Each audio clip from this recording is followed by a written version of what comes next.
السلام علیکم ناظرین، آپ دیکھ رہے ہیں اذان آفیشیل یوٹیوب چینل۔ تو ناظرین، آج ہم جس میڈیسن کے بارے میں آپ کو بتانے جا رہے ہیں وہ میڈیسن ہر زبان ضد عام میڈیسن ہے، جو کہ بہت زیادہ لوگ استعمال کر سکتے ہیں اور کامرلی اوور دی کاؤنٹر، یعنی کہ آپ خود بھی جا کر خرید سکتے ہیں۔ ناظرین، وہ دوائی ہے بروفن۔ بروفن جو کہ وہ ٹیبلٹ فارم میں بھی آتی ہے اور بروفن پلس کمبینیشن میں بھی آتی ہے، جس میں یہ پیراسٹامول وغیرہ میں بھی استعمال ہوتی ہے۔ عام طور پر بچوں میں زیادہ تر سرپ فارم کا بھی استعمال کیا جاتا ہے، اور بڑوں میں جب وہ 12 سے 14 سال کے بچے ہوتے ہیں ان کو ٹیبلٹ بھی دے سکتے ہیں۔ تو ناظرین، بروفن جو دوائی ہے اسے آئیبوپروفن کہتے ہیں۔ یہ ایک گروپ سے بلونگ کرتی ہے جس کو ہم NSAIDs کہتے ہیں، نان اسٹیرائڈل اینٹی انفلامٹری ڈرگس، یعنی ایسی ادویات جو اسٹیرائڈ تو نہیں ہوتی لیکن پھر بھی یہ آپ کے جسم میں سوزش کو کم کرتی ہے۔ ان کا کام آپ کے جسم میں ایسے خلیوں کو روکنا ہے جو کہ آپ کے جسم میں سوزش اور درد کے سگنل کو لے کر جاتی ہیں، اور اس کے نام سے اور اس کے کام سے جو کہ ظاہر ہے، ہم کس لیے یوز کر سکتے ہیں۔ یہ ہم کسی بھی چیز میں، جیسا کہ کمر میں درد ہو، جوڑوں کو درد ہو، اور بھی بہت ساری بیماریاں ہیں جیسے کہ پرانے گھٹنوں کا درد ہو یا یورک ایسڈ کا درد ہو، اس کے لیے بھی یہ دوائی بہت زیادہ افیکٹو ہے۔ ناظرین، اس کے علاوہ سر درد، یہ تو ایک عام سی بیماری ہے، اور بہت سے لوگ جن کو بخار ہوتا ہے یا فلو ہوتا ہے ان میں بھی بہت زیادہ استعمال ہوتی ہے۔ بروفن ٹیبلٹ جو ہے وہ فیمیل بھی استعمال کر سکتی ہیں، یعنی کہ ماہواری کے دوران ہونے والے درد کو بھی کم کر سکتی ہے یہ ٹیبلٹ۔ اور بروفن بہت زیادہ افیکٹو دوائی ہے جسے ہم اپنی بروفن جو کہ ہے یہ ایک افیکٹو میڈیسن ہے جسے ہم اپنی میڈیکلی لینگویج میں بعض اوقات جو کہ ہم اسے جدوئی میڈیسن کہتے ہیں، جو کہ بہت ہی زیادہ جلدی میں یہ درد کو کنٹرول کر سکتی ہے۔ لیکن جو دوائی جتنی ہی اچھی ہو اس کے اتنے ہی زیادہ سائیڈ ایفیکٹ ہوتے ہیں، اور اس کی اتنی ہی زیادہ پریکانشس بھی ہوتی ہے۔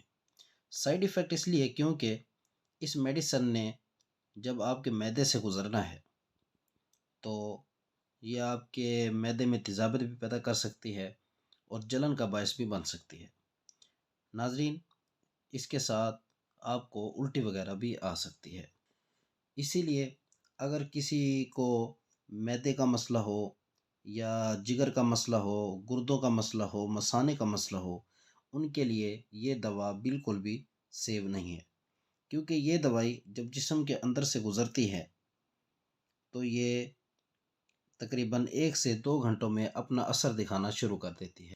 جب آپ اس کو لیتے ہیں، چاہے آپ کھانے کی صورت میں لیں یا سرپ فارم کی صورت میں لیں، یہ ایک بہت اہم ہے۔ اس طرح یہ جسم میں تقریباً 2 سے 3 گھنٹے اندر رہتی ہے، اور اسی طرح یہ آپ کے جگر سے اور گردوں سے گزر کر نکل جاتی ہے۔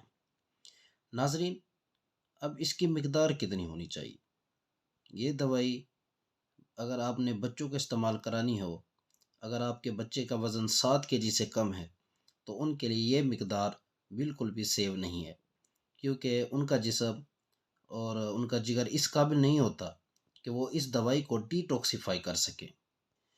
اسی وجہ سے آپ یہ دوائی 7 kg سے کم عمر کے بچوں کو مت دیں۔ جن بچوں کی عمر 2 سال سے اوپر ہو یا 7 سال سے کم ہو، ان کے لیے مقدار جو کہ 20 ml/kg کے حساب سے آپ پورے دن میں دے سکتے ہیں، یعنی کہ 20 mg ان کے ویٹ کے ساتھ ملٹیپلائی کر کے آپ استعمال کر سکتے ہیں۔ اگر بچے بڑے ہوں تو آپ 40 mg ان کے ویٹ کے حساب سے 2 سے 3 دفعہ دن میں دے سکتے ہیں۔ ناظرین، یہ ٹیبلٹ جو ہے آئیبوپروفن ٹیبلٹ فارم میں بھی آتی ہے، یہ 200 mg 400 mg میں بھی آتی ہے، یعنی کہ بڑوں کے لیے دن میں 3 سے 4 گولیاں آپ استعمال کر سکتے ہیں۔ اگر آپ اس سے بھی زیادہ دوائی کی مقدار استعمال کریں گے اور خدا نخواستہ آپ کو سینسٹیویٹی ہے، یعنی کہ آپ اس سے الرجک ہیں، تو اس سے آپ کے جسم کے اوپر چھالے بھی پڑ سکتے ہیں، یہ آپ کی کڈنی یعنی کہ گردوں کے اوپر بھی اثر انداز ہو سکتی ہے۔ اور اس کے علاوہ جو پریگننسی والی عورتیں ہیں وہ اس ٹیبلٹ کو شروع کے منتھ میں تو استعمال کر سکتی ہیں، لیکن لاسٹ کے منتھ میں یہ استعمال نہیں کر سکتی۔ اور جو مائیں بچوں کو دودھ پلاتی ہیں ان کے لیے بھی یہ دوا سیو نہیں ہے۔ ناظرین، سب سے اہم جو پیغام دینے کا مقصد ہے، آپ دوائی کا استعمال کریں لیکن آپ دوائی کا بے جا استعمال نہ کریں، کیونکہ اس دوائی کے اپنے ایفیکٹس اور سائیڈ ایفیکٹس ہوتے ہیں۔ اس لیے ناظرین، آپ اپنے ڈاکٹر کے مشورے کے مطابق استعمال کریں تاکہ آپ دوائی کے مضر اثرات سے بچے رہیں اور اس کے جو مفید اثرات ہیں ان سے آپ فائدہ اٹھا سکیں۔ امید ہے یہ ویڈیو آپ کو بہت اچھی لگی ہوگی۔ دعاؤں میں یاد رکھیے گا اور ہمارے چینل اذان آفیشیل کو سبسکرائب کرنا مت بھولیے گا تاکہ اور بھی بہت زیادہ مفید ویڈیوز آپ تک بآسانی پہنچ سکیں۔ شکریہ۔ السلام علیکم۔